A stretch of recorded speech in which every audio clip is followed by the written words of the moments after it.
New update, we've just added a responsive feature, so it is mobile ready. This app was initially developed so that it was desktop based focused, and we've just set it up so that it's responsive, so it works on your mobile device.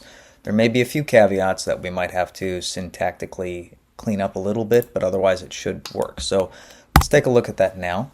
I'm going to go into my developer console. This is the layout for it. You can switch between light and dark mode here. We have our main navigation that slides out. We can view our benefits. Obviously, there is no pricing. Switch over to how it works. Go to support. Or check out the privacy down in the footer that you can access the terms and conditions and the changelog. Now let's go ahead and let's sign in. Let's see what this looks like when we sign in.